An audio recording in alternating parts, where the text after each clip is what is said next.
देखिए, प्रधानमंत्री पद को लेकर के गैर कांग्रेसी और गैर बीजेपी दलों में बहुत पहले से ही खींचतान होती चली आ रही है। सभी ने देखा, जब कभी भी तीसरे मोर्चे का जिक्र होता, अलग अलग राज्यों से क्षेत्रीय दलों के मुखिया के नाम पीएम की रेस में जोड़ दिए जाते हैं। ये रवायत लालू मुलायम के जमाने से चली आ रही है और अखिलेश तेजस्वी के जमाने तक बरकरार है।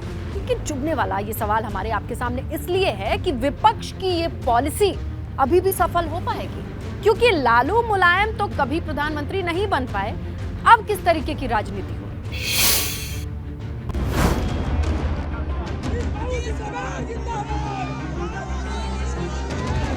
एनडीए की सरकार में हम मुख्यमंत्री थे, हमने मुख्यमंत्री पद से इस्तीफा सौंपा।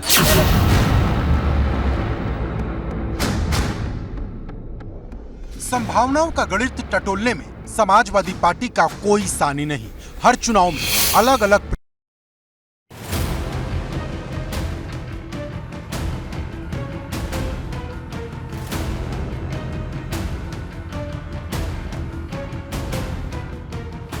बिहार में सियासत की हवा बदली तो देश भर के विपक्षी दलों का पीएम बनने वाला सपना फिर से परवान चढ़ गया। सबसे पहले जिक्र आया नीतीश कुमार का, जिन्होंने बिहार में भाजपा को झटका दिया और 24 के लिए बड़ा संदेश। लेकिन बाकी के दल नीतीश के नाम पर सहमत होंगे, ये ऐसा सवाल है जिसका जवाब इशारों इशारों में मिलना शुरू हो चुका है। ये अच्छी शुरुआत है।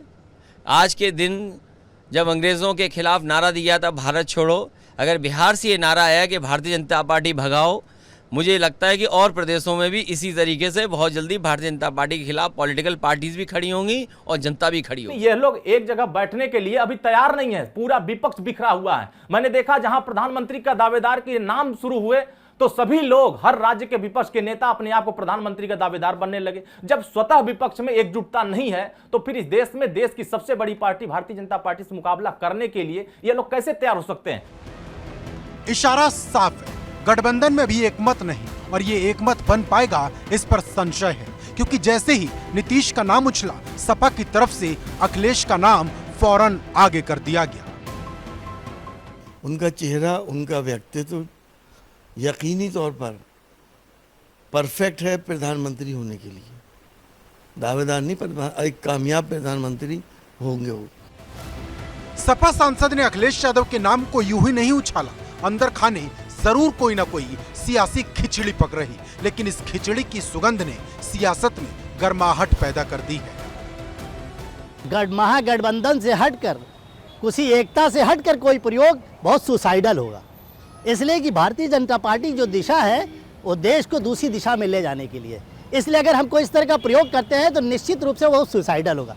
हमें जो भी प्रयोग करना चाहिए with the head of Congress party, अगर हम उसको प्रयोग करते हैं तो निश्चित रूप से आने वाले दिनों में एक बड़ा बदलाव होगा, इसलिए कि जनता त्रस्त हो गई है। नाकाब लोग जो होते हैं, नाकामयाब जो दल हैं, वो बार बार नाकामयाब रहेंगे।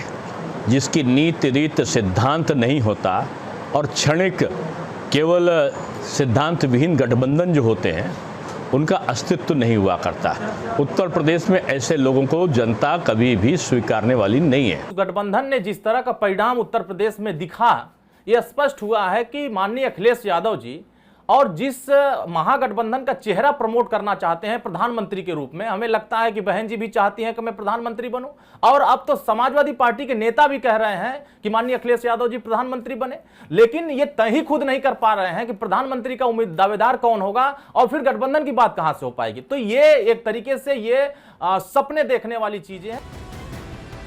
इस बात में कोई शक नहीं कि विधानसभा चुनाव के बाद से ही अखिलेश यादव राष्ट्रीय राजनीति में तेजी से दिलचस्पी दिखा रहे हैं। लेकिन क्या बाकी के क्षेत्रीय दल उनके नाम पर राजी होंगे? क्योंकि यूपी में ही रालोद को छोड़ दिया जाए तो कोई भी पार्टी उनके साथ मजबूती से नहीं खड़ी। सवाल तो यह है कि बसपा का घटता वोट बैंक किसके पाले में जाएगा। मुझे लग रहा है कि बहुजन समाज पार्टी और नीचे और पीछे जा रही है, और उसका जो वोट बैंक है वो वोट बैंक किधर शिफ्ट होगा ये वक्त बताएगा। लेकिन मुझे लग रहा है कि मायावती का जो वोट बैंक है, उस वोट बैंक को अपने पाले में खींचने के लिए विपक्षी पार्टियां, चाहे वो समाजवादी पार्टी हो, चाहे वो क्षेत्रीय पार्टियां दूसरी पार्टियां हो या कांग्रेस हो, ये कोशिश करेंगे उस वोट बैंक को अपनी तरफ करने की, क्योंकि मायावती का जो निष्क्रियता है राजनीतिक तौर पर और उनकी पार्टी जो बिखराव, सांगठनिक बिखराव के तरफ बढ़ रही है। सही मानों में क्षेत्रीय दल ईमानदारी से ये प्रयास करें तो कांग्रेस के साथ मिलकर अगर ऐसा कोई गठबंधन बनता है तो निश्चित रूप से हम उनको कम्बैट कर पाएंगे और पीछे ढकेल सकते हैं। इसलिए कि अगर ईमानदारी से आप हटाना चाहते हैं तो आपको साथ आना होगा, सिर्फ शब्दों से नहीं होगा बल्कि प्रयोग करना होगा जमीन के ऊपर, तभी हम भारतीय जनता पार्टी के फांसीवादी चेहरे को हटा सकते हैं। यूपी देश का सबसे बड़ा सियासी सूबा है। 2014 में जब नरेंद्र मोदी पीएम के उम्मीदवार थे तो उन्होंने भी यूपी को ही चुना और अब एक बार फिर सबकी नजर यूपी पर है, लेकिन विपक्ष एक साथ होगा, ये सवाल सबसे बड़ा है। Bureau report, ABP Ganga.